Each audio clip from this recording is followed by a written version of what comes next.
ملت اسلامی السلام علیکم ورحمۃ اللہ وبرکاتہ۔ وعلیکم السلام ورحمۃ اللہ وبرکاتہ۔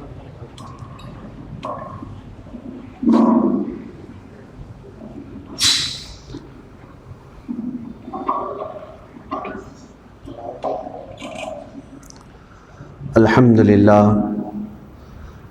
للہ الحنان المنان الذي خلق الانسان وعلمه البیان، والصلاة والسلام على رسوله سید الانس والجان وعلى آلہ واصحابہ ذوی الخیر والاحسان، اما بعد فاعوذ باللہ من الشیطان الرجیم، بسم اللہ الرحمن الرحیم۔ وما امروا الا ليعبدوا الله مخلصین لہ الدین حنفاء ويقيموا الصلاة ويؤتوا الزكاة وذلك دین القیمہ۔ صدق اللہ مولانا العظیم وبلغنا رسوله النبی الامین المتین المختار الکریم، ونحن على ذلك لمن الشاہدین والشاکرین والحمد للہ رب العالمین۔ بارگاہ رسالت معاذ صلی اللہ تعالی علیہ وسلم میں درود پاک کا ہدیہ پیش کریں۔ اللہم صلی علی سیدنا و مولانا محمد معدن الجود والکرم وآلہ واصحابہ الکرام وابنہ الکریم وبارک وسلم صلاة دائمة سرمدا ابدا۔ قرآن عظیم میں اللہ عز و جل نے ارشاد فرمایا، اور لوگوں کو صرف اس بات کا حکم دیا گیا ہے کہ وہ خالص اللہ کی عبادت کریں، خالص اسی کے لیے عبادت کریں۔ لِيَعْبُدُوا اللَّهَ مُخْلِصِينَ لَهُ الدِّينَ، اسی کی طرف توجہ کرتے ہوئے اپنے دل سے عبادت کریں۔ حنفاء کہتے ہیں بالکل درمیان میں ہونا، نہ زیادتی میں نہ کمی کی طرف جانا۔ وَيُقِيمُوا الصَّلَاةَ وَيُؤْتُوا الزَّكَاةَ، جو لوگ نمازیں قائم رکھتے ہیں اور جو لوگ زکوٰۃ دیتے ہیں، یہی مضبوط دین پر رہنے والے لوگ ہیں۔ مضبوط دین کے حامل وہی لوگ ہیں جو نماز پڑھیں اور زکوٰۃ دیں۔ قرآن کی آیت کا مفہوم ہے تو خالصتاً اللہ کے لیے اگر کر رہے ہوں تو پھر وہی لوگ دین پر قائم ہیں۔ آج ایک بہت اہم چیز کی طرف میں توجہ مبذول کرانا چاہوں گا۔ ہم سب مسلمان ہیں، ہم نے یہ سمجھ لیا کہ ٹوپی پہننے کا نام مسلمان ہے، کرتا پائجامہ پہن لیں تو مسلمان ہیں، داڑھی رکھ لیں تو مسلمان ہیں۔ سب سے پہلی چیز تو یہ ہے کہ مسلمان کو خود پہلے یقین ہو جائے کہ میں جس دین پر قائم ہوں یہ سب سے سچا دین ہے۔ جب تک اسے خود کو یہ یقین نہیں ہو سکتا، اسے اس کے دین کا کوئی فائدہ نہیں مل پائے گا۔ یقین ایک ایسی چیز ہے جو ایمان کی مٹھاس اور ایمان کی شیرینی اسے عطا کرتی ہے، اور یقین نہ ہو تو وہ شک کی زندگی میں ہمیشہ ہر ایک کے چلتے پھرتے لوگوں کے ہر ایک کے اعمال کو یہ سمجھنے لگتا ہے کہ شاید وہ بھی صحیح ہو سکتا ہے، یہ بھی صحیح ہو سکتا ہے، فلاں بھی صحیح ہو سکتا ہے۔ اسی اعتبار سے اس کا خاتمہ ہو جاتا ہے اور وہ دین کے اندر آ ہی نہیں پاتا۔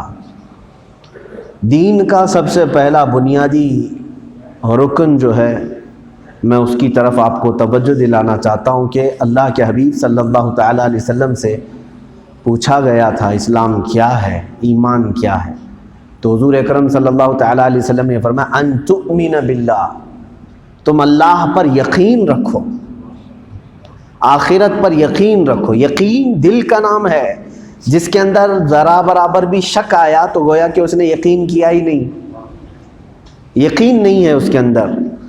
اور دو چیزیں میں آپ کو بتاؤں، ایمان کسے کہتے ہیں؟ ایمان یا عربک ورڈ ہے، ٹرسٹ کرنا کسی کے اوپر، بھروسہ کرنا کسی کے اوپر، اعتماد یقین کرنا، اس کو کہتے ہیں ایمان۔ آپ کہتے ہیں نا آمنت باللہ، میں یقین کیا اللہ پر، میں ایمان لایا اللہ پر۔ ایمان لانے کا مطلب کیا ہے؟ میں دل سے یقین کیا۔ دو اپوزٹ چیزیں ہیں، ایک ہے یقین، اس کے اپوزٹ میں کیا آتا ہوگا آپ کو معلوم ہے؟ شک۔ شک اور یقین دو چیزیں کیا ہیں؟ اپوزٹ ہیں، جیسے دن اور رات اپوزٹ ہیں۔ اگر کوئی یہ کہے کہ میں اس کو دن مانتا ہوں، پھر ساتھ میں یہ بھی کہے نہیں چاند نکلا ہوا ہے، تارے دکھ رہے ہیں، تو گویا کہ وہ دن کو یقین نہیں کر رہا ہے۔ رات کے وقت میں نے پوچھا آپ سے ابھی کیا چل رہا ہے، آپ نے کہا یہ رات ہے لیکن سورج بھی نکلا ہوا ہے، تو ایسے شخص کو کیا کہیں گے؟ اس کو رات کا یقین ہے ہی نہیں، ایک طرف رات کی بات بھی کر رہا ہے اور سورج کی بات بھی کر رہا ہے۔ یہ مثالیں میں آپ کو اس لیے سمجھا رہا ہوں میرے عزیزو، جس بندے نے کہا میں ایمان لایا اللہ پر، میں یقین کیا اللہ پر، تو اب حق تو یہ ہے کہ کسی اور ذات کی کہی ہوئی بات کو وہ کبھی بھی تسلیم نہ کرے۔ اس کو کہتے ہیں ایمان، یقین۔ ہاں، اللہ تعالیٰ نے اپنے حبیب صلی اللہ علیہ وسلم نبیوں کے ذریعے سے جو بات ہم تک پہنچائی اس پر یقین کرنا، ٹرسٹ کرنا، بھروسہ کرنا، اسی کا نام ایمان ہے۔ اور اگر آپ نے شک کیا کہ پتہ نہیں ایسا کروں گا تو کیا ہوگا، تو گویا کہ آپ ابھی یقین کے دائرے میں آئے ہی نہیں۔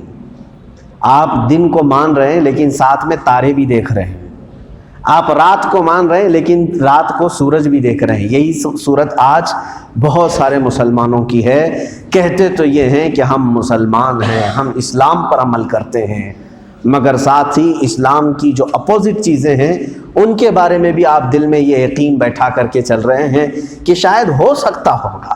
میرے مصطفیٰ کریم صلی اللہ تعالیٰ علیہ وسلم نے جو بیان فرما دیا آقا کونین صلی اللہ تعالیٰ علیہ وسلم، اس پر کیسا یقین ہونا چاہیے؟ جب تک آپ کے دل کے اندر اخلاص اور یقین نہیں ہوگا آپ کا ایمان کمال کو پہنچا ہی نہیں ہے۔ اعلیٰ حضرت فاضل بریلوی رضی اللہ تعالیٰ عنہ، عاشق رسول کیسا ہوتا ہے دیکھیں آپ۔ ایک مرتبہ بریلی اور اس کے اطراف میں ایک بیماری پھیلی تھی، وبا پھیلی تھی، جیسے آج بیماری کا ایک پھیلنے کا اندیشہ ظاہر ہے۔ واللہ اعلم بالصواب، اللہ ہی بہتر جانتا ہے کون سی بیماری ہے، کون سی بلا ہے، کون سی وبا ہے۔ جو کچھ بھی ہم تک پہنچ رہا ہے وہ میڈیا کے ذریعے سے، ڈپارٹمنٹ کے ذریعے سے، ڈاکٹروں کے ذریعے سے۔ بہرحال وقت گزرتا جائے گا اور اس کی بھی خبر ہو جائے گی سب کو۔ بریلی اور اس کے اطراف میں ایک وبا پھیلی تھی، گلے میں گانٹھ ہوتی تھی اور اس کے بعد 1-2 دن کے بعد آدمی انتقال کر جاتا تھا۔ غالباً وہ پلیگ کی بیماری یا کوئی بیماری اس طرح کی پھیلی ہوئی تھی۔ اب یہ بیماری جب پھیلی، اعلیٰ حضرت فاضل بریلوی رضی اللہ تعالیٰ عنہ کے گھر میں بھی بخار کی شدت محسوس ہوئی۔ اس وقت بخار آتا تھا اور اس کے بعد تھروٹ انفیکشن جیسے آج ہو رہا ہے۔ اعلیٰ حضرت کے گلے میں تکلیف ہونے لگی، آپ نے حکیم کو بلایا، حکیم نے ٹیسٹ کیا۔ اس وقت غنیمت یہ تھی کہ ٹیسٹ کٹ جو ہے چائنا سے نہیں آتے تھے، وہ اچھا کام تھا کہ حکیم ٹیسٹ کرتے تھے، ہر ایک کا اپنا چیک کرنے کا طریقہ ہوتا تھا۔ آج جو ٹیسٹ کٹ کہہ دے اس پر ایمان لانا پڑتا ہے لوگوں کو، ایسا ہی تو چل رہا ہے، اللہ معاف کرے۔ مشینوں کا دور ہے۔ اعلیٰ حضرت رضی اللہ تعالیٰ عنہ کو چیک کیا حکیم نے اور کہا کہ جو وبا پھیلی ہے مجھے اندیشہ ہے کہ وہی وبا آپ کو بھی لگی ہے، اور گانٹھ جو نظر آ رہی ہے یہ اسی کی گانٹھ ہے۔ اعلیٰ حضرت رضی اللہ تعالیٰ عنہ نے فرمایا ہو ہی نہیں سکتا، مجھے یہ بیماری نہیں ہوگی، نہیں آئی ہے، کچھ اور ہوگا، آپ اور تحقیق کر لیں۔ حکیم نے اور تحقیق کیا، اس کے بعد انہوں نے کہا کہ میرے علم کے مطابق تو مجھے یہی لگ رہی ہے، کیونکہ کامن ابھی چل رہی ہے، یہی بلا، یہی وبا چل رہی ہے۔ تو اعلیٰ حضرت رضی اللہ تعالیٰ عنہ نے فرمایا نہیں، مجھے تو لگتا ہے کہ وہ نہیں ہے، کچھ اور ہو سکتا ہے۔ تو حکیم نے کہا کہ آپ حکیم ہیں، آپ ڈاکٹر ہیں یا میں ڈاکٹر ہوں؟ آج یہی ہم سے بھی کہا جاتا ہے۔ اعلیٰ حضرت رضی اللہ تعالیٰ عنہ نے فرمایا کہ آپ ہی حکیم ہیں، آپ ہی ڈاکٹر ہیں، لیکن بات یہ ہے کہ یہ وبا جب سے پھیلی تھی، یہ وبا جب پھیلی تو مجھے بھی خبر ہوئی، مصطفیٰ کریم صلی اللہ تعالیٰ علیہ وسلم کی تعلیمات میں نے دیکھا کہ اگر کوئی بیماری پھیلے تو کیا کیا جائے۔ نبی کونین صلی اللہ تعالیٰ علیہ وسلم نے ارشاد فرمایا اگر کوئی سخت ترین بیمار ہے تو اسے دیکھ کر یا سن کر کے یہ دعا پڑھو، الحمدللہ الذی عافانی مما ابتلاک بہ وفضلنی علی کثیر ممن خلق تفضیلا۔ یہ حدیث پاک میں موجود ہے۔ اللہ کے نبی صلی اللہ علیہ وسلم نے فرمایا جس نے یہ پڑھا اللہ رب العزت پوری زندگی اس کو اس بیماری میں کبھی مبتلا نہیں کرے گا۔ یہ میرے آقا صلی اللہ علیہ وسلم نے فرمایا. اعلیٰ حضرت رضی اللہ تعالیٰ عنہ فرماتے ہیں جیسے ہی مجھے خبر ملی تھی کہ یہ وبا پھیلی ہے اسی وقت میں نے یہ دعا پڑھ لی تھی. اب میرا یقین یہ ہے کہ وہ نہیں ہوگی کچھ اور ہوگی. 2 دن گزرنے کے بعد نہ گلے میں گانٹھ تھی نہ بخار تھا. اللہ تعالیٰ نے شفا عطا فرمائی. ایمان اور یقین کو متزلزل کرنے کے لیے، ڈگمگانے کے لیے شیطان کبھی کبھار ایسے ظاہری بیماریاں تمہیں دکھاتا ہے، وہ بیماری ہوتی نہیں، لیکن شرط یہ ہے کہ تمہارا ایمان ذرا بھی ڈگمگائے نہیں، یقین اس وقت تک رہے. حد تو یہ ہے میرے عزیزو، آج میں بڑی ذمہ داری کے ساتھ کہتا ہوں، آج میں منبر رسول پر ہوں، اگر مجھے لے جایا جائے کسی بیماری کے متعلق، میں نے بھی الحمدللہ دعا پڑھی ہے، اگر کہہ بھی دیا جائے اور اس میں مجھے موت بھی آ جائے تب بھی میں یہ کہوں گا میری بیماری جھوٹی ہو سکتی ہے، میرے مصطفیٰ کا قول جھوٹا نہیں. رسول کریم صلی اللہ تعالیٰ علیہ وسلم کا فرمان، اس میں ذرا برابر بھی شک نہیں ہو سکتا. کچھ اور ہو سکتا ہے، لوگوں کو پتہ نہیں ہو سکتا. اس یقین کے ساتھ جینے کا نام ہے ایمان، اس یقین کے ساتھ جینے کا نام ہے اسلام. یہاں پر تو جس کو کہتے ہیں ڈلمل یقین والے لوگ، ایسے آج ہمارے ساتھ کیفیت ہے. دوسروں کی کیا میں آج شکایت کروں کہ کیا کیا ظلم ہم پر ڈھائے جا رہے ہیں. ظاہر سی بات ہے، ایک اور بری عادت ہماری کیا ہے، ہماری قوم میں یا ہم میں سے، جب ہم سارے الزامات دوسری قوموں پر ڈالتے ہیں تو بہت غور سے لوگ سنتے ہیں، مزہ بھی آتا ہے کہ ہاں صحیح کہا مولانا نے، انہوں نے ایسا کیا ہے، میڈیا نے ایسا کیا ہے، اور دجالی میڈیا، دوسرے مخالفان اسلام، دشمنان اسلام ایسا کر رہے ہیں ویسا کر رہے ہیں. اس کو سن کر کے سارے لوگ صحیح مانتے ہیں، لیکن جب ہم اپنی بیماریاں اپنے قوم کے اندر کی بتائیں تو لوگ بغلیں جھانکنے لگتے ہیں. کیا ایسا نہیں بولنا چاہیے تھا مولانا کو، ایسا کیوں بول رہے ہیں آپ؟ ظاہر سی بات ہے میرے عزیزوں، کڑوی ہوتی ہیں یہ باتیں، یہ کڑوی ہوتی ہیں. خود کے عیب کو تسلیم کرنا یہ بہت بڑی بات ہوتی ہے، لیکن بندہ وہی ہے جو تسلیم کر لے کہ ہاں میں خطا پر تھا، میں غلطی پر تھا. آج مجھے وہی کہنا ہے کہ میں دوسروں پر کیا کیا الزامات رکھوں. چور کا کام ہے چوری کرنا، ڈاکو کا کام ہے ڈاکہ ڈالنا، وہ سارے چور چوری کر رہے ہیں، ڈاکہ ڈال رہے ہیں، لیکن گھر تمہارا ہے. پہلے تمہیں حکم دیا گیا ہے کہ تم دروازے صحیح سے بند تو کر لو. سارے دروازے کھلے رکھ کر کے چوروں پر الزام لگانا یہ عقل مندی نہیں ہے. گھر کے سارے سامان باہر چوکھٹ پہ رکھ کر کے پھر چوری ہونے کے بعد ماتم کرنا یہ عقل مندی نہیں ہے. آپ سے کہا گیا ہے کہ آپ پہلے اپنے گھر کی حفاظت کرو.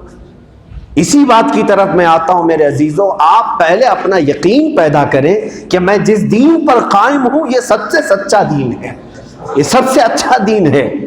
اس میں کوئی بھی اللہ تبارک و تعالیٰ نے شوشہ باقی نہیں رکھا. ہماری پیدائش سے لے کر ہماری قبر میں جانے تک کے حالات، ہر چیز کی گائیڈنس ہمیں اسلام نے عطا کی ہے. جب تک ہمیں اس بات پر یقین نہیں ہوتا ہم دوسروں پر الزامات کیا لگائیں.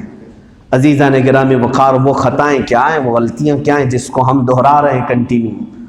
ان حالات میں جب موت سر پر کھڑی ہوتی ہے، آپ سب کو معلوم ہے بیماری آئے یا نہ آئے، لیکن اگر کسی کے ہتھے آپ چڑھ گئے تو ہو سکتا ہے کہ آپ کی ڈیڈ باڈی آ جائے.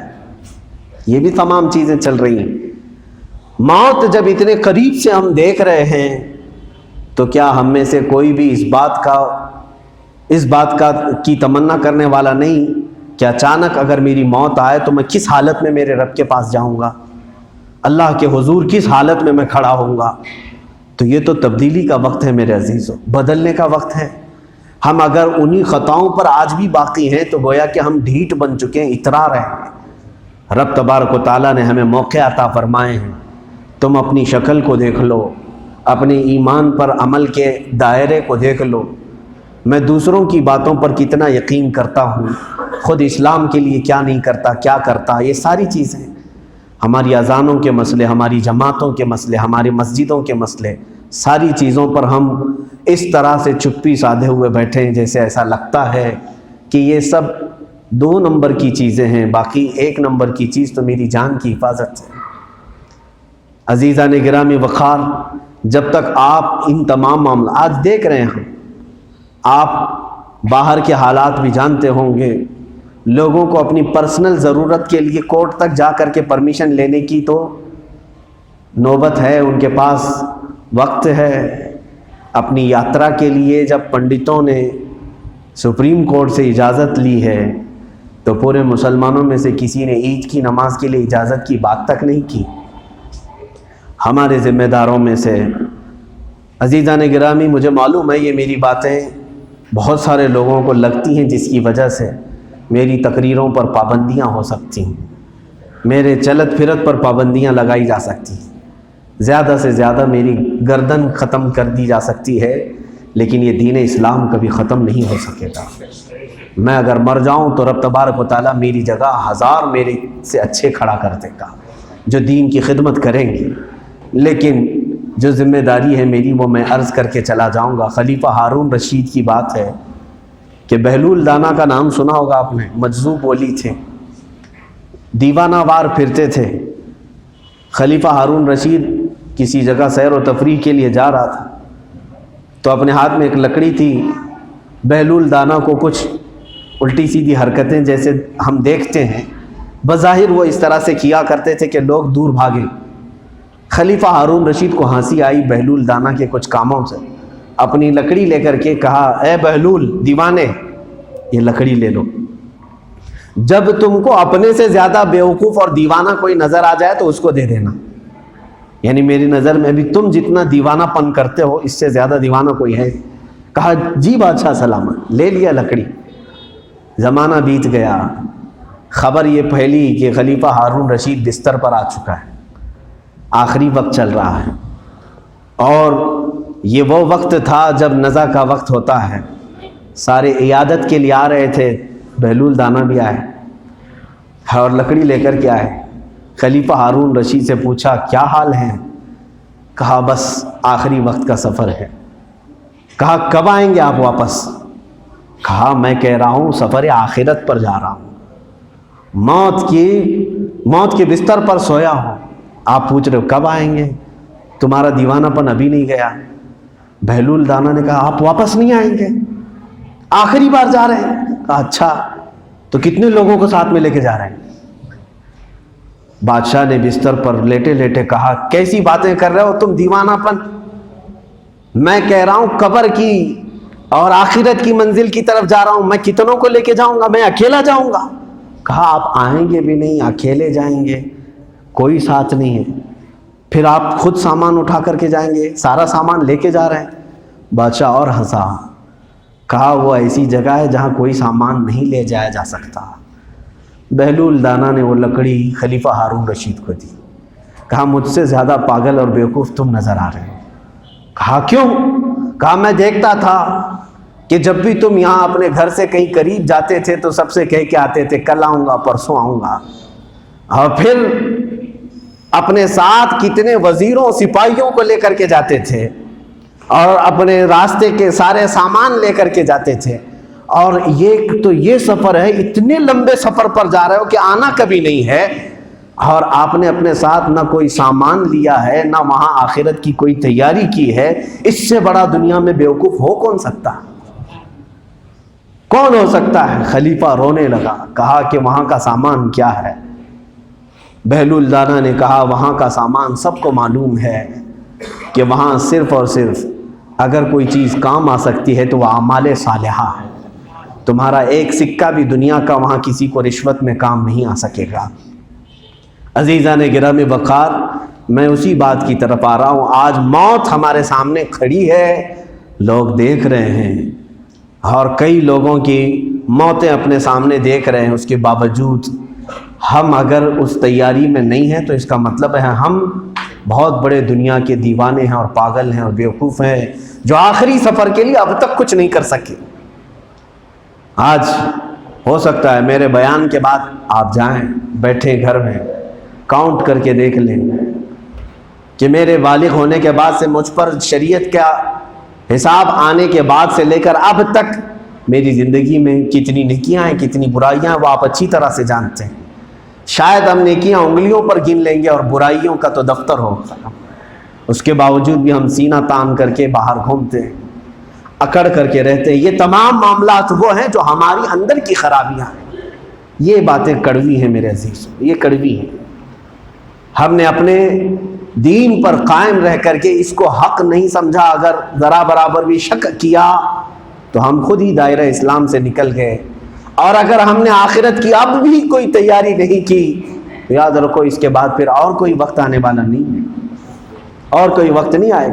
میرے آقا صلی اللہ تعالیٰ علیہ وسلم نے ارشاد فرمایا، اے لوگوں میرے جانے کے بعد 2 نصیحت کرنے والے تمہارے پاس رہیں گے، ایک قرآن پاک، دوسرے موت.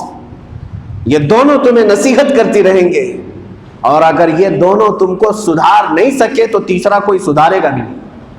قرآن پاک اور موت. موت بھی ہمارے لیے عبرت ہے.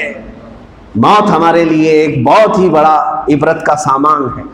اگر دوسروں کی موت پر ہم خاموش ہیں تو اس کا مطلب ہے کہ دل کالا ہو رہا ہے، دل کے اندر سیاہی جمع ہے، اور ہم آخرت کا کوئی تصور ہی نہیں کرتے. حد تو یہ ہے، میرے آقا صلی اللہ علیہ وسلم نے فرمایا، کنت نہیتکم عن زیارت القبور فزوروها فانها تذکر الاخرہ.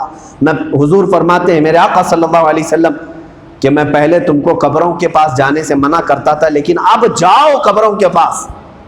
حضور اکرم صلی اللہ علیہ وسلم نے فرمایا، قبرستان جاؤ، قبروں کو دیکھو، اس لیے کہ وہ تمہیں اپنا آخری گھر یاد دلاتی، تمہاری آخرت تمہیں یاد دلاتی. ہم کتنے جنازے اٹھا کر کے چلے، ہم کتنی قبروں میں اپنے ہاتھوں سے لوگوں کو دبا کر کے آئے، کتنی بار قبروں کے سامنے کھڑے ہو کر فاتحہ کر کے آئے. لیکن اب تو حالات یہ ہے کہ جس کا دل سیاہ ہو چکا ہوتا ہے وہ قبرستانوں میں بھی ٹھٹے مار کر کے ہنستا ہے. وہاں پر اسے صرف اور صرف جوکس اور لطیفے یاد آتے ہیں، انہیں معلوم نہیں اس زمین کے نیچے ان کے ساتھ کیا کیا چل رہا ہے. اللہ کے حبیب صلی اللہ علیہ وسلم نے فرمایا، اگر کسی کو قبروں کے حالات دکھا دیے جائیں تو زندگی بھر وہ کبھی کوئی کھانا چکھنے کو بھی پسند نہیں کرے گا، کوئی کھانا کھانے کو بھی پسند نہیں کرے گا جو زندہ رہ جائے. میرے عزیزو، ہمارے پاس وقت کم ہے. ہم جس سفر پر آخرت کی تیاری کرنا چاہیں وہ ہمارے پاس لمیٹڈ ٹائم ہے. ہم بہت تیزی سے اپنی موت کی طرف بڑھ رہے ہیں. ظاہر سی بات ہے، جن کی عمر اب 40-50 کی ہو گئی ہے، امت مصطفیٰ صلی اللہ علیہ وسلم کو ایوریج عمر جو دی گئی ہے، اوسط جو عمر دی گئی ہے وہ 60 سے 65 سال کی، 60 سے 70 سال کی. اور یہ بھی فرمایا گیا قیامت کے قریب قریب عمریں کم کی جائیں گی. پھر ایک زمانہ ایسا آئے گا کہ 40 سال سب سے زیادہ ہوں گے اس وقت جینے والوں کی. 40 سال کی عمر میں لوگوں کی موت واقع ہو جائے گی تو لوگ یہ کہیں گے کہ اپنی واقعی پوری عمر جی کر کے مرا ہے. 40 سال میں بھی اگر مرے گا تو لوگ تعجب نہیں کریں گے، اس کو یہ کہیں گے بوڑھا ہو کر کے مرا. قیامت کے قریب عمریں کم کر دی جائیں گی. اس اعتبار سے ہم دیکھیں تو ہمارے پاس کتنا وقت باقی رہ گیا ہے. آپ کاؤنٹ کریں، آپ کاؤنٹ کریں. ہماری آدھی سے زیادہ زندگی ہماری بیت چکی ہے. اب وہ وقت قریب آنے والا ہے جس کے متعلق قرآن کہتا ہے وَعُرِضُوا عَلَىٰ رَبِّكَ صَفًّا لَقَدْ جِئْتُمُونَا كَمَا خَلَقْنَاكُمْ أَوَّلَ مَرَّةٍ. رب تعالیٰ فرماتا ہے، لوگوں رب کے پاس تمہیں صف در صف کھڑا کیا جائے گا اور ہم تم کو ویسے ہی اٹھائیں گے جیسے کہ ہم نے تمہیں دنیا میں پیدا کیا تھا. یعنی بغیر لباس کے تمہیں اٹھایا جائے گا، تمہیں کھڑا کیا جائے گا. رب تبارک و تعالیٰ نے فرمایا ہے یوم یکون الناس کالفراش المبثوث وتکون الجبال کالعہن المنفوش. تم دیکھو گے وہ وقت آئے گا جب انسان پتنگوں کی طرح ہوں گے، کیڑے مکوڑے جس طرح، اور پہاڑ جو ہیں وہ روئی کے گالے کی طرح ہواؤں میں اڑ رہے ہوں گے. اللہ تبارک و تعالیٰ نے جا بجا قرآن پاک میں بیان فرمایا آخرت کا تصور. ہم اس کی اگر تیاریوں میں اب بھی نہیں ہیں تو اس کا مطلب ہے کہ ہم وہ لوگوں میں سے ہیں جو غفلت میں پڑے ہوئے ہیں. اللہ تبارک و تعالیٰ قرآن پاک میں کئی مقامات پر اس چیز کو واضح بیان کیا ہے کہ تمہارے حساب کا دن بہت قریب ہے. اقترب للناس حسابہم، 17ویں پارے کی شروع کی آیت ہے. مولا فرماتا ہے لوگوں کے لیے ان کے حساب کا وقت قریب آ چکا ہے. وہم فی غفلۃ معرضون. رب تعالیٰ یہ بھی فرما رہا ہے جبکہ لوگ غفلت میں ہیں اور منہ پھیرے ہوئے ہیں اللہ سے. کیسی عجیب بات ہے، کل تمہارا ایگزام ہے اور آج آپ گیم کھیل رہے ہیں. ایسے بچے کو کیا کہا جائے گا؟ سب سے زیادہ نکما ہے یہ بچہ جس کو معلوم ہے کہ کل اس کا امتحان ہے، ایگزام ہے، اور آج رات بھر گیم کھیل رہا ہے، اس کو تو فیل ہونا ہی ہے۔ میرے رب نے فرمایا تمہارے حساب کا وقت بہت قریب آیا، اور آج ہم جس طرح کی عیاشیوں میں ہیں اچھی طرح سے معلوم ہے۔ عزیزان گرامی وقار، اسی لیے شاعر نے کہا اٹھو وہ گر نہ حشر نہ ہوگا پھر کبھی، دوڑو کہ زمانہ چال اپنی چل گیا ہے۔ اب حالات زمانہ کے اعتبار سے میں کچھ باتیں آپ سے ضرور عرض کرنا چاہوں گا۔ میں بات یہ کہنا چاہ رہا تھا کہ جب تک آپ کے اندر یقین، اعتماد اور بھروسہ نہ آ جائے اپنے دین پر، اس وقت تک تم اپنے ایمان کی مٹھاس نہیں پا سکو گے۔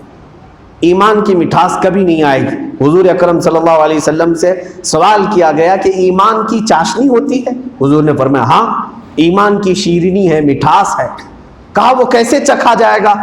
3 چیزیں میرے آقا صلی اللہ علیہ وسلم نے فرمایا۔ اس میں سے پہلی چیز تو یہ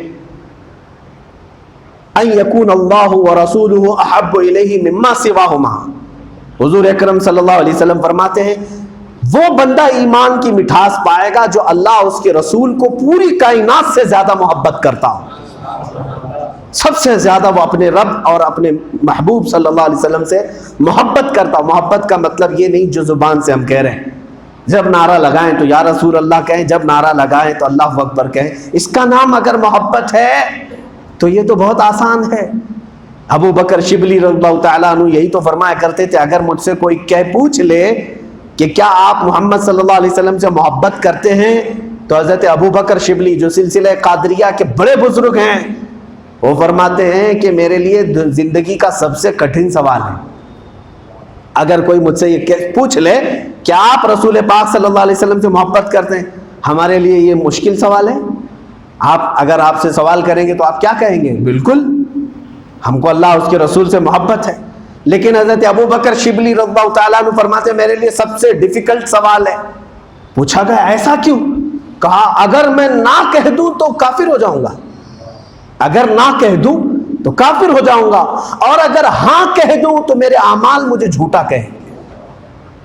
اگر تو رسول پاک صلی اللہ علیہ وسلم سے محبت کرتا ہے تو یہ اعمال کیسے؟ جب اتنے بڑے بزرگوں نے یہ فرمایا تو ہم کتنے دھڑلے سے آسانی سے کہہ دیتے ہیں۔ یقیناً میرے عزیز و زبان جو کہتی ہے اللہ کے رسول سے مجھے پیار ہے، تو پھر تمہارا دل بھی گواہی دینا چاہیے، چہرہ بھی دیکھ لے، چال چلن بھی دیکھ لے، اٹھنا بیٹھنا بھی دیکھ لے، ملنا جلنا بھی دیکھ لے۔ جس سے تو محبت کرتا ہے کیا اس کے اخلاق تو نے اپنے جسم میں ڈالا بھی ہے یا نہیں ڈالا؟ بہتوں کو پتہ ہے کہ ہم کہہ دیں گے زبان سے لیکن ہمارا دل اس کو جھٹلا دے گا۔ اور ایمان کی مٹھاس کون پائے گا؟ دوسری بات میرے آقا صلی اللہ علیہ وسلم فرماتے ہیں کہ وہ بندہ ایمان کی چاشنی اور حلاوت پائے گا، مٹھاس پائے گا، جو ایمان لانے کے بعد یعنی اسلام میں آنے کے بعد کفر کی طرف واپس لوٹنے کے لیے ایسا ناپسند کرتا ہو جیسے آگ میں ہاتھ ڈالنے کو ناپسند کرتا ہے۔ انگار میں ہاتھ ڈالنا پسند ہے کسی کو؟ جس قدر آپ آگ میں ہاتھ ڈالنے کو ناپسند کرتے ہیں، اتنا زیادہ اگر آپ کفر کو ناپسند کرتے ہو کہ مجھے واپس کفر نہ ہو جائے، ایسی نفرت کسی کے دل میں ہے تو میرے آقا صلی اللہ علیہ وسلم فرماتے ہیں وہ بندہ ایمان کی چاشنی پا لے گا، اسے ایمان کی حلاوت مل جائے گی، مٹھاوس مل جائے گی۔ آج یہ 2 ہی چیزیں اگر میں بتا دوں، اللہ اور اس کے رسول سے بے پناہ محبت اور کفر کی طرف لوٹنے کے لیے اتنا زیادہ خوف جتنا کہ آگ میں ڈالے جانے سے بھی خوف نہ ہو، اس سے زیادہ خوف ہو، یہ 2 چیزیں اگر تمہارے دل کے اندر آ جائیں تو سمجھ لو کہ آپ نے ایمان کی مٹھاس اور اس کی شیرنی پا لی۔ اور اس کے بعد پھر جو کیفیت ہوتی ہے پوری دنیا مل کر کے تمہاری ایمان کو تزلزل کا شکار نہیں بنا سکتی، کچھ بھی تمہارے اندر ڈگمگانے کی کیفیت نہیں آ سکتی اگر یہ 2 چیزیں تمہارے اندر آ جائیں۔ صدیق اکبر رضی اللہ تعالیٰ عنہ، ان کے ایمان کا یہی تو حاصل تھا۔ سانپ ڈس چکا تھا غار میں، زہریلا سانپ، وہ بھی کئی 100 سالوں کا سانپ، لیکن زانو پر میرے آقا صلی اللہ علیہ وسلم آرام فرما رہے تھے۔ صدیق اکبر رضی اللہ تعالیٰ عنہ نے اس وقت میرے آقا صلی اللہ تعالیٰ علیہ وسلم سے محبت زبان سے کہہ کر کے نہیں کہ مجھے میرے نبی سے پیار ہے، نہیں، بلکہ عملی طور پر ادھر سانپ ڈس چکا ہے، ادھر آپ نے اپنا ران ہلایا تک نہیں۔ یہ نبی کونین صلی اللہ تعالیٰ علیہ وسلم سے کمال محبت تھی، اور ہوا کیا، ان کا صلہ کیا ملا، میرے آقا صلی اللہ تعالیٰ علیہ وسلم بیدار ہوئے اور اس سانپ کے کاٹے ہوئے جگہ پر میرے آقا نے اپنا لعاب پاک بھی لگایا، اور صدیق اکبر رضی اللہ تعالیٰ عنہ کے جسم مبارک سے وہ زہر کافور ہو گیا، زہر تھا ہی نہیں، ختم ہو چکا تھا۔ حضور اکرم صلی اللہ تعالیٰ علیہ وسلم کے لیے انہوں نے اپنی جان نچھاور کر دی، جان پیش کر دی۔ یہ ان کے ایمان کی علامات تھیں۔ آج اگر تھوڑی سی مصیبت آ جائے معاذ اللہ رب العالمین، لوگ اپنا دین، ایمان، نبی، خدا سب چھوڑنے کو تیار ہو گئے، تو پھر ایسا ایمان تمہیں نہ مٹھاس دے سکتا ہے، نہ تمہارے قدموں کو ایک جگہ ساکت رکھ سکتا ہے، اور نہ ہی تم کبھی یقین کی منزل کو پہنچ پاؤ گے۔ یقین رکھو اللہ کی ذات سے۔ میں سمجھتا ہوں کہ آج میں بول رہا ہوں تو اگرچہ میرے ساتھ ہزاروں مصیبتیں آ جائیں، مجھے ہلا دیا جائے گا، آپ کو ہلا دیا جائے گا، لیکن اللہ تعالیٰ کی مدد کب آتی ہے؟ جب میدان میں اترتے ہیں رسول پاک کے دیوانے، رسول کریم صلی اللہ تعالیٰ علیہ وسلم کے جانثار۔ رمضان کا مہینہ، 313 نہت تھے، پیروں میں چپل نہیں ہے، ہاتھوں میں ہتھیار نہیں ہے، گھوڑے اور ہاتھیاں نہیں ہیں، اس کے باوجود چلچلاتی ہوئی دھوپ میں جب کھڑے ہو گئے، اس وقت تک تو لگ رہا تھا یہ کمزور جماعت ہے، ماری جائے گی، اور ادھر عیاشیوں کے کھیل چل رہے تھے، 1000 سے زیادہ کفار و مشرکین، طبلے ہیں، سامان جنگ ہے، وہاں رات بھر رقص و سرور کی محفلیں ہو رہی تھیں کہ کل محمد صلی اللہ علیہ وسلم اور ان کے ساتھیوں کا خاتمہ کرنا ہے۔ لیکن تاریخ گواہ ہے، بدر کے میدان میں اگر یہ 313 بغیر ہتھیاروں کے تھے تو رب تبارک و تعالیٰ نے ان کو آزمایا تو بہت ہے، لیکن بعد میں 5000 فرشتوں کو بھی اتارا تھا۔ آزمائش ہوگی۔ قرآن کہتا ہے، اللہ تعالیٰ نے قرآن پاک میں یوں فرمایا، یسألونک عن الرسول، حضور یسألونک، یہاں سے آیتیں ہیں دوسرے پارے کی کہ میرا رب فرماتا ہے اے رسول یہ آپ سے سوال کرتے ہیں لوگ، حتی یقول الرسول والذین آمنوا معه متی نصر اللہ، آیت ہے ام حسبتم ان تدخلوا الجنۃ ولما یأتکم مثل الذین خلوا من قبلکم، کیا تم یہ گمان کر کے بیٹھے ہو کہ تم سیدھے جنت میں چلے جاؤ گے، اور جیسے پہلے والوں کو مصیبتیں آئی تھی ویسے تم کو نہیں آئیں گی؟ اللہ تعالیٰ فرماتا مستہم البأساء والضراء وزلزلوا، ان لوگوں کو اللہ نے خوب خشکیوں میں ڈال دیا تھا، مصیبتوں میں ڈال دیا تھا، وزلزلوا، اور ان کو ہلا دیا گیا تھا، یہاں تک کہ رسول اور ان کے آس پاس والے ایمان والوں نے یہ تک کہہ دیا تھا متی نصر اللہ، اللہ کی مدد کب آئے گی؟ ایسے حالات ان کے ساتھ آ گئے تھے۔ تب رب تعالیٰ فرماتا ہے متی نصر اللہ، الا ان نصر اللہ قریب، اے محبوب فرما دے ان کو اللہ کی مدد بہت جلدی آنے والی ہے، لیکن ان مراحل سے تمہیں گزرنا پڑے گا۔ آج یہی حالات کی طرف میں دعوت دینا چاہتا ہوں میرے عزیزو۔ اسلام وہ ہے جو تم سے تمہاری آزمائش کے بعد، تمہاری ایمان کے امتحان کے بعد تمہاری پیورٹی کو ناپتا ہے۔ اگر تم اس پر ثابت قدم رہ گئے تو ابابیل بھی آ سکتی ہے، ملائکہ بھی آ سکتے ہیں، تمہاری مدد ہوگی، لیکن پہلے ہی مرحلے میں اگر تم پیچھے بھاگ گئے تو یہ وہ لوگ ہیں جن کی بخشش بھی نہیں۔ قیامت کے قریب میرے آقا صلی اللہ تعالیٰ علیہ وسلم نے فرمایا، یہ حدیث پاک ہے کہ اس وقت تک قیامت نہیں آئے گی جب تک تم رومیوں سے جنگ نہ کر لو، ملحمۃ الکبریٰ، جس میں لوگ 9,60,000 کی تعداد میں کفار تمہارے مقابل میں آئیں گے۔ کتنے؟ 9,60,000، 80 جھنڈوں کے نیچے، ہر جھنڈے کے نیچے 12,000 کی فوج ہوگی، اور ان کے مقابل میں جو مسلمان ہوں گے میرے آقا صلی اللہ علیہ وسلم نے فرمایا وہ 3 حصوں میں ہوں گے۔ پہلا حصہ ایسا ہوگا جو میدان چھوڑ کے بھاگ جائیں گے، اور ان کے متعلق حدیث پاک میں ہے وہ ایسے لوگ ہوں گے جن کی کبھی توبہ قبول نہیں ہوگی، اور وہ مردود ہو کر کے دنیا سے جائیں گے، وہ مریں گے اور جہنم میں جائیں گے جو میدان چھوڑ کر نکل گئے سختیاں دیکھ کر کے۔ دوسری وہ جماعت ہوگی جو شہید ہو جائیں گے، سب کے سب قتل ہو جائیں گے۔ تیسرے وہ لوگ ہوں گے جن کو اللہ تعالیٰ غیب سے فتح نصیب فرمائے گا۔ 9.5 لاکھ کے مقابل میں 1/3 مسلمانوں کے حصے کو اللہ تعالیٰ فتح عطا کرے گا. لیکن پہلے آزمائش ہوئی ہے، اس میں بھی یہی ہوگا کہ کتنے تو میدان چھوڑ کر کے جائیں گے اور کتنے تو قتل ہو جائیں گے. موت کے بعد اتنے تمام آزمائشوں کے بعد رب کی مدد آئے گی. آج بھی اگر لوگوں کو شک ہے، تزلزل کے شکار ہیں، تو یہ وہ لوگ ہیں جو میدان چھوڑ کر جانے والے ہیں.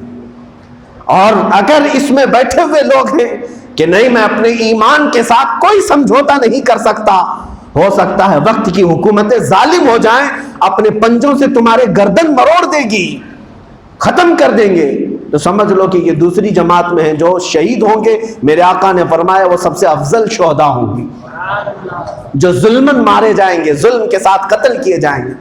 پھر بعد میں ان تمام حالات کو دیکھ کر کے بھی جو قائم رہے، اللہ تعالیٰ انہیں فتح و نصرت سے ہمکنار فرمائے گا، انہیں فتح یابی عطا فرمائے گا. عزیزان گرامی وقار، انتظار کرو، قیامت قریب ہے. اور میرے آقا نے فرمایا اس وقت تک قیامت قائم نہیں ہوگی جب تک تم دیکھو گے کہ پوری دنیا میں عدل و انصاف کو بھر دینے والا میری اولاد میں سے ایک مہدی آئے گا، اور پوری دنیا میں سوائے اسلام کے کچھ نہ ہوگا. اسلام کا عدل و انصاف پوری دنیا پر قائم ہوگا، پوری دنیا پر قائم ہوگا. تم دیکھو کہ انتظار کرو. میں اس بات پر یقین رکھتا ہوں کہ اگر میرے مصطفیٰ کریم صلی اللہ علیہ وسلم نے فرمایا ہے تو یہ ہو کر کے رہے گا. لیکن اس سے پہلے جو حالات ہوں گے، ہم قتل کیے جائیں گے، مارے جائیں گے، کچھ بھی ہو، لیکن ہمیں اس راستے کو چھوڑ کر کے نہیں ہٹنا ہے.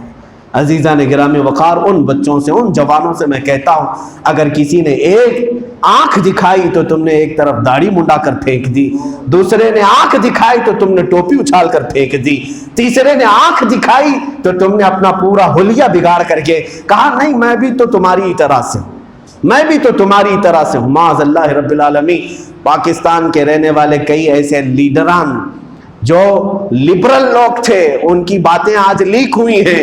مغرب میں جاتے تھے، ویسٹرن میں جاتے تھے، وہاں جا کر کے امریکہ یورپ کی گود میں بیٹھ کر کے وہ کہتے تھے ہم تو صرف نام مسلمان رکھے ہوئے ہیں، ہم تو سب تمہاری طریقے پر چل رہے ہیں، ہماری مدد کرو نہیں تو مذہبی جماعتیں وہاں پر بڑی ہو جائیں گی. یہ تمام چیزیں آج کھل کر کے آ رہی ہیں. اگر ایسے مسلمان ہو تو منافقین میں شمار ہوگا. اور قرآن کہتا ہے ان المنافقین فی الدرک الاسفل من النار، بے شک منافقین جہنم کے سب سے نیچے والے حصے میں ہوں گے، سب سے نچلے طبقے میں ہوں گے. عزیزان گرامی وقار، آپ دین کو سب سے بڑی اہمیت دو، دین کو اور ایمان کو. اس کے مطابق ہم اگر عمل کر رہے ہیں، مصیبتیں آئیں تو آنے دو. اس لیے کہ مجھے افسوس ہے آج وہ مسلمان کہاں ہیں جو دین کے لیے نعرے تو لگاتے ہیں لیکن اپنی جان اور اپنا سب کچھ قربان کرنے والے مسلمانوں میں سے کوئی ایک بھی نظر نہیں آتا. آج مسجدیں صلاح الدین ایوبی کو پکار رہی ہوں گی، آج مسجدیں عمر ابن خطاب رضی اللہ تعالیٰ عنہما کو پکار رہی ہوں گی کہ کہاں ہیں وہ لوگ جو مسجدوں کو بنایا لیکن اس کو آباد کرنے سے دور رہ گئے. مسجدوں میں تالے لگائے گئے، مسجدوں سے ہی اعلان کرائے گئے کہ اب نہ آؤ. زندگی بھر مؤذن پکارتا رہا حی علی الصلاۃ حی علی الصلاۃ. یہ حالات بھی ہم نے دیکھ لیے کہ لوگوں کو ہم نے مسجدوں سے دور کرنے کے بھی اعلان کر دیے. قیامت کے دن سب کو جواب دینا ہے، سب کو جواب دینا ہے. میرا مولا جب قیامت کے میدان میں پکڑ کر پوچھے گا کہ تم نے میرے مسجدوں سے لوگوں کو دور بھگایا، اس وقت وہ لوگ کیا جواب دیں گے، وہ اپنی تیاری کریں. مسجدیں کیا بنانے کے وقت ہم نے یہ ارادے کیے تھے کہ ان کے میناروں سے ہم پکار کر کے کہیں گے کہ اے لوگوں مسجد کی طرف نہ آؤ. تو ہے افسوس ہے ہم اس زمانے میں آج جی رہے ہیں کہ دوسروں نے نہیں بلکہ اپنوں نے ہمارے رب تبارک و تعالیٰ کے گھروں کو بند کر کے اعلان کروایا. حالات ایسے تھے، میں مانتا ہوں حکومت وقت کی طرف سے یہ تمام نوٹیفیکیشن آئے تھے کہ کورونا وائرس کی وجہ سے بھیڑ جمع نہ ہو. میں ان تمام چیزوں کو مانتا ہوں، ہم نے بھی لوگوں سے ریکویسٹ کی ہے، لیکن ایک طریقہ ہوتا ہے میرے عزیزوں. لوگوں سے کہہ دینا الگ ہے کہ بھیڑ جمع مت کرو، میں بھی کہتا ہوں بھیڑ جمع مت کرو، لیکن ایک مسئلہ یہ ہوتا ہے کہ اللہ کے گھر سے پکار کر کے کہنا، یہ الگ بات ہے. رب تبارک و تعالیٰ کے گھروں کو اس کام کے لیے تو نہیں رکھا گیا تھا. بہرحال لوگوں کو یہ کہا جانا، یہ تمام چیزیں ہم نے زندگی میں وہ بھی دیکھ لی۔ میرے آقا صلی اللہ تعالیٰ علیہ وسلم نے جو نشانیاں بیان فرمائی تھی وہ نشانیاں سب آ چکی۔ اللہ کے حبیب صلی اللہ علیہ وسلم نے یہ فرمایا تھا قیامت کے قریب تم دیکھو گے مسجدیں بہت عالی شان ہوں گی لیکن وہ بند ہو جائیں گی، عبادت کرنے والے نہیں رہ جائیں گے۔ آج وہ ویرانیاں دیکھنے کو مل رہی ہیں۔ کئی مہینے ہو گئے مسجدیں قیامت کے دن بنانے والوں پر مقدمہ کرتی ہیں۔ یہ بھی حدیث پاک میں ملتا ہے، یہ مسجد کھڑی ہوگی اور رب تعالیٰ سے کہے گی مولا انہوں نے مجھے بھوکا پیاسا رکھا تھا۔ رب تعالیٰ فرماتا ہے کہ تجھے بھوک اور پیاس کیسے لگتی تھی؟ مسجد کہتی ہے مولا جب اذان ہوتی تھی تو مجھے بھوک لگتی تھی، مگر ان میں سے کوئی نہیں آیا، اگر یہ سب سجدے کرتے تو میرا پیٹ بھر جاتا، میرا پیٹ بھر جاتا، انہوں نے مجھے بھوکا اور پیاسا رکھا۔ یہ مسجدیں مقدمہ کریں گی۔ بہرحال آج کے حالات کے تناظر میں اگر مسجدوں میں آنے سے لوگ بچتے رہے تو ٹھیک ہے، اسلام نے اس چیز کی اجازت دی تھی۔ اگر سخت ترین بلائیں اور وبائیں آئیں تو اپنا احتیاط بھی ضروری ہے، لیکن اس طرح کا بار بار اعلان کرنا میں اس کو کبھی بھی لائق مسجد نہیں سمجھتا، مسجد کی شایان شان میں نہیں سمجھتا۔ بہرحال بہت ساری باتیں ہیں کہ ہم دین سے ہٹ کر کے دنیا کی تمام چیزوں پر یقین کرنے لگ گئے ہیں اور اللہ کے نبی صلی اللہ علیہ وسلم کے فرامین پر عمل کرنا اور یقین کرنا چھوڑ دیں۔ اسی لیے میں نے شروع میں ہی بات یہ کی، پہلے تو تم مسلمان بن جاؤ، یقین کرو کہ میرے نبی نے جو فرمایا وہ حق ہے، اس میں کبھی بھی کچھ نہیں ہو سکتا۔ اعلیٰ حضرت فاضل بریلوی رضی اللہ تعالیٰ عنہ کی اور ایک بات سنا کر کے میں رخصت ہو جاؤں۔ سفر پر تھے مدینہ طیبہ کے، حج پر جا رہے تھے اپنی والدہ کے ساتھ، جہاز میں بیٹھے ہیں، سمندر میں بیچ میں جہاز پہنچا، ہچکولے کھانے لگ گیا، طوفان آ گئے، اور طوفان کا جب بھنور آتا ہے جس کو کہتے ہیں پوری طرح سے پانی گھومتا ہے تو جہاز کو پلٹ دیتا ہے، اور اس حالت میں کیپٹن نے اعلان کر دیا کہ سارے لوگ اپنے اپنے کفن لے لیں اور تیار ہو جائیں کہ اب ان قریب ہمارا جہاز غرق ہونے والا ہے، ڈوبنے والا، پانی آ رہا ہے، بہت تیزی سے بھونچال ہے سمندر کے اندر۔ اعلیٰ حضرت فاضل بریلوی رضی اللہ تعالیٰ نعت پاک لکھ رہے تھے اس میں، اور آرام سے بیٹھے ہوئے۔ جہاز وہ کئی منزلوں کی ہوتی ہے، شپ جو ہے، آپ کی والدہ ماجدہ نے کہا کہ بیٹا اعلان سنا، کیپٹن نے اعلان کر دیا، لوگوں میں ہاہاکار مچی ہوئی ہے، لوگ چیخم پکار کر رہے ہیں۔ اعلیٰ حضرت رضی اللہ تعالیٰ عنہ نے اپنی والدہ سے کہا آپ سکون سے بیٹھیں، جہاز نہیں ڈوبے۔ ہاں تمہیں کیا غیب کا علم ہے؟ کیسے؟ اعلیٰ حضرت فرماتے میرے مصطفیٰ کریم صلی اللہ علیہ وسلم نے فرمایا جب پانی کے سفر پر چڑھو تو یہ کہو بسم اللہ مجرہا و مرساہا۔ یہ قرآن کی آیت بھی ہے، اللہ کے نبی نے فرمایا یہ دعا پڑھو اللہ تعالیٰ تمہیں جہاز کے سفر میں حفاظت فرمائے گا، کبھی غرق نہیں ہوگی۔ اعلیٰ حضرت فرماتے ماں میں نے جیسے ہی جہاز پر پہلا قدم رکھا یہ دعا پڑھ لی تھی، اگرچہ پوری دنیا ڈوب جائے میں نہیں ڈوبوں گا، مجھے میرے نبی کی ذات پر یقین ہے۔ مصطفیٰ کریم صلی اللہ علیہ وسلم نے فرمایا ہے تو وہ یقین ہوگا۔ خود میرے آقا نے اس کی مثالیں بیان فرمائی، یہی تو مسلک اعلیٰ حضرت ہے، اپنے نبی کی ذات پر یقین کر۔ اللہ کے حبیب صلی اللہ علیہ وسلم کے پاس ایک صاحب آئے، پیٹ کے درد کی بیماری، بہت شدید درد ہو رہا تھا، اپنے بھائی کو لے کر کے آئے، کہا کہ میرا چھوٹا بھائی ہے، پیٹ میں بہت درد ہو رہا ہے۔ اللہ کے نبی صلی اللہ علیہ وسلم نے فرمایا اسقیہ اصلا، جاؤ اسے شہد چٹاؤ۔ وہ لے کے گئے، شہد چٹایا اور تیز درد شروع ہو گیا، درد اتنا ہو گیا کہ برداشت نہیں ہوا۔ وہ دوسرے دن جلدی سے لے کر کے آئے کہ آقا آپ نے کہا شہد چٹاؤ، شہد چٹایا تو اور بہت تیز درد ہو رہا ہے، اسقیہ اصلا، میرے آقا نے فرمایا جاؤ اور ایک بار شہد چٹا۔ وہ لے کر کے گئے، شہد پھر چٹایا، اب کی بار تو ایسا ہوا کہ جلاب لگ گئے، اور اتنی تیز جلاب لگے کہ پورا بستر خراب، اٹھنے بیٹھنے کی تک ان کو تکلیف ہونے لگی۔ وہ تیسرے دن پھر لے کر کے آئے، وہ صحابی کو بھی تو دیکھیں یقین کیسا اپنے نبی کی ذات، ایسے درد میں بھی حضور کہہ رہے ہیں وہی کھلاؤ، پھر بھی کھلایا۔ میرے آقا صلی اللہ علیہ وسلم کے پاس آئے، کہا کہ آقا پہلے دن درد شدت سے بڑھ گیا، دوسرے دن جلاب لگ گئے، پورا کا پورا یہ نڈھال ہو گیا ہے، کیا کروں میرے آقا؟ حضور صلی اللہ علیہ وسلم نے فرمایا اسقیہ اصلا، جاؤ اسے شہد چٹاؤ۔ صحابی کھڑے ہو گئے، آج بھی شہد چٹاؤں؟ رسول کریم صلی اللہ علیہ وسلم نے فرمایا جو بات کہنی ہے وہ یہی ہے۔ آقا فرماتے ہیں تیرے بھائی کا پیٹ جھوٹا ہو سکتا ہے، میری زبان نہیں۔ رسول جو فرماتے ہیں وہ وحی خدا ہے، وہیں سے فرماتے ہیں وہ تیسرے دن پھر گئے، پھر شہد چٹایا، آپ کی بات ساری بیماریاں ختم ہو۔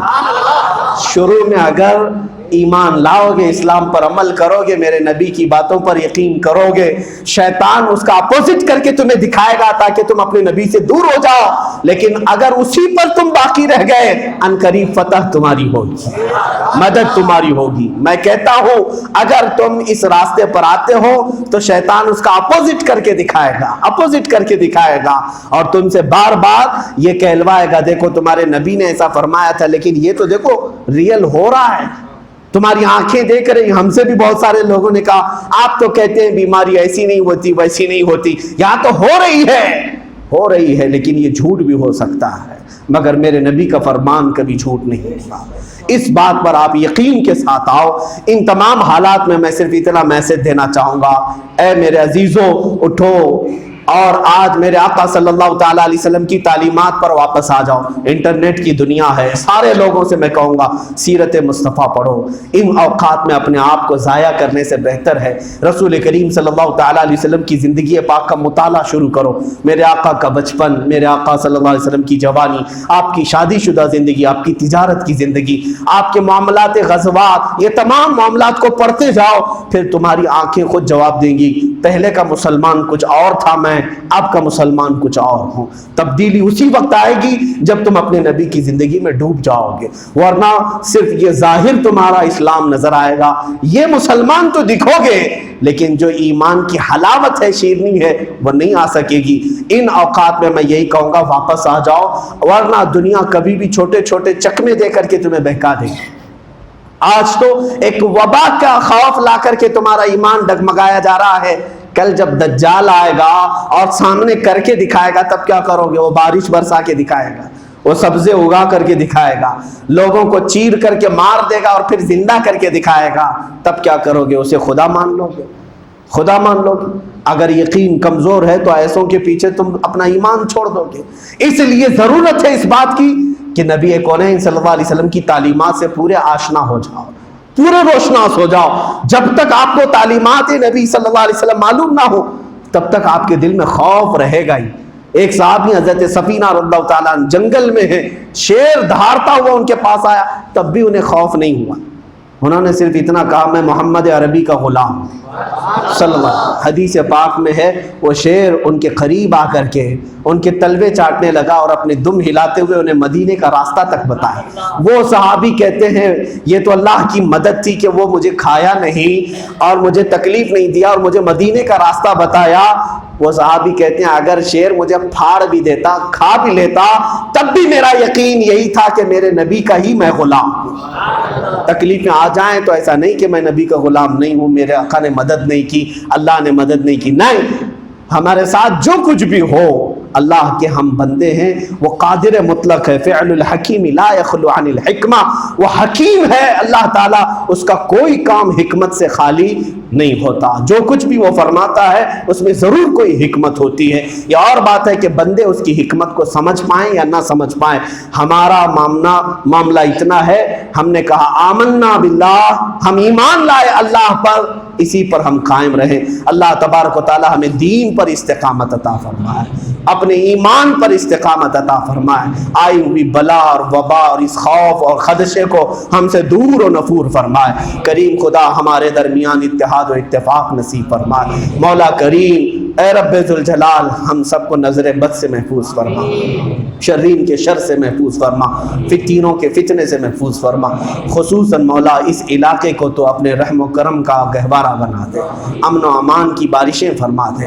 اے قدیر و جبار خدا تو گواہ ہے مولا، تیرے ملائکہ گواہ ہیں، مجھے جہاں تک خبر ہے اس مسجد کو انہوں نے کبھی بند نہیں کیا، سب جگہ بند تھا لیکن انہوں نے نمازیں ادا کی ہیں۔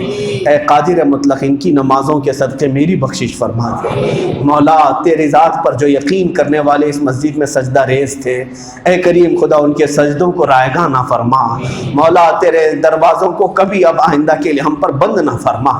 اے رب ذوالجلال دنیا ہمارے اوپر تنگ ہو جائے مگر تیری مسجدیں ہمارے لیے بند نہ ہوں۔ اے خلاق العالمین، تیرے دربار میں صرف اتنی دعا ہے کہ اے قادر مطلق، اگر ہمارے اعمال سے تو ناراض ہے تو ہم سب کو معاف کر دے، ہم سب کو معاف کر دے مولا، ہم سب کو تو معاف کر دے۔ اس وقت تک ہمارا جنازہ نہ اٹھا جب تک تو ہم سے راضی نہ ہو جا۔